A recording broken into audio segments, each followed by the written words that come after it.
Hello everyone, আমি বসি সকাল সকাল স্নান দান কইরা একদম সাত সকালবেলা।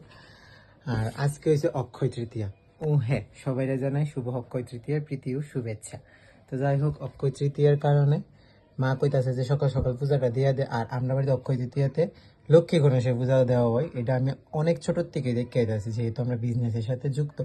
তো এই কারণে মা আমার কইতেছে যে আমি রান্না করে কাজ করুম, আর তুই স্নান দান করে পূজাটা দেলা। আর বিশেষ কোনো পূজা টুজা থাকলে এটা মা সবসময় আমার এই করে। তো যাই হোক, আয় বুঝছি স্নান দান করে এবার যেমন পূজা দিতাম। আর তার আগে অক্ষয় তৃতীয়ার লিগা একটা ছোট্ট ডেকোরেশন করছি, যেহেতু ঠাকুর করে না আমার ঘরে পূজাটা হইব। এটা হচ্ছে সেই ডেকোরেশন, একদম সিম্পলি। মানে পয়লা বৈশাখে যে ডেকোরেশনটা করছিলাম এটার থেকে একটু আলাদা হয়েছে। তো এমনভাবেই আছে, আর এখানে পূজাটা হইব। তো চলো যাই ঠাকুর ঘরে গিয়ে এসে আস্তে আস্তে সব কিছুই রেডি করি আর তোমার লোকে শেয়ার করি। বলছি ঠাকুর ঘরে আর মা স্নান দান করে সেরা ঠাকুরের নির্জরা তুলে লাইছে, এদিকেও আছে সব কিছু না টুকটাক রেডি করে নিতে আসলো।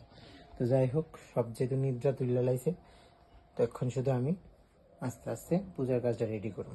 আমি ঠাকুর স্নান করে এসে ঠাকুরের ফুল দিয়ে দিয়েছি দুনো আসনে। আর এদিকে মা হচ্ছে আমাদের ফল টিকেটটা দিত, মানে একটু তাড়াতাড়ি হওয়ার লেগে। মা এক এক করতে করতে ফল টিকেটটা দিতেছে।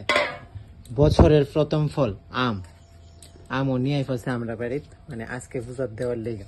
যদিও আমরা গাছের আম দিয়ে মাসি পাই না ঘুমা। আর বছরের প্রথম গেছে এবার অক্ষয় তৃতীয়াতে আমরা বাড়ির গাছের আম দেওয়া হয়েছিল ঠাকুরে। আর এবার যেহেতু অক্ষয় তৃতীয়া আগায় গেছে গা, তো এই কারণে গাছের আম তোর ফাঁকনের সুযোগ হয়েছে। আনলো আমরা বাড়িতে বছরের প্রথম ফল আম। আমরা কেমন না দেখতে সাজায়ও এদিকে সবকিছু রেডি হয়ে গেছে গা দুনো আসনের মধ্যে।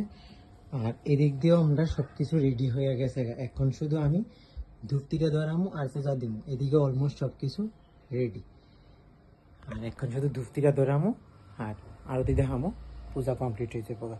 তো যাই হোক, তখন ধূপটিটা আমি ধরাই লাগছি আমি ধূপটি। তো পূজা দেওয়ার আগে আগে আমি একটু সারা বাড়ি দেখাই। আর ধূপটির লেখাতে এখন চাইতেই পারতেছি আমি দিলাম। আর ইয়ানের পূজাটা মা রে কইতাছি দিতে, মা পড়ছে এদিকে পূজাটা দিতে, মা এদিকে পূজা দিয়ে লাইতেছে।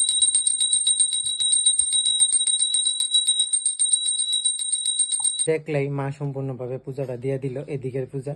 আর আমি দিয়ে দিলাম আসনের পূজা, যেটা তোমরা দেখাইতে পারছি না। আর এদিকে আমরা সব ঠাকুরটা তো তোমরা বারবারই আমি দেখাইতেছি।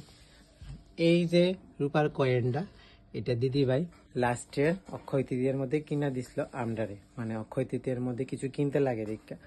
আর এইভাবেই আমরা বাড়ি আজকে পূজা সম্পূর্ণ হইলো। এদিকে আছে ভোগ সব কিছুই। আর কার কার বাড়িতে এমন অক্ষয় তৃতীয়াতে পূজা হয় জানাই হতো আমার কমেন্টে। আমরা বাড়িতে তো প্রতি বছরই হয়, আমি ছোটোর থেকে দেখাই দিয়েছি অক্ষয় তৃতীয়া।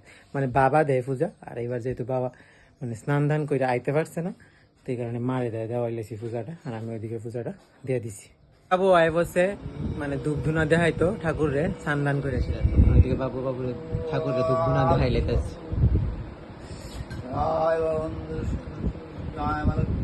টুজা শেষ করে সেরা তা আমরা খাওয়া দাওয়া করে লাইছি। তো এখন আমরা বাইরে যেতেছি দোকানের উদ্দেশ্যে আমি আর বাবা। তো চলো যাই, এখন আমি আর বাবা দোকানে। আমি আর বাবা বেরিয়ে গেছি গা দোকানের উদ্দেশ্যে। দোকানে গিয়ে বাহিরা দেখাইতেছি।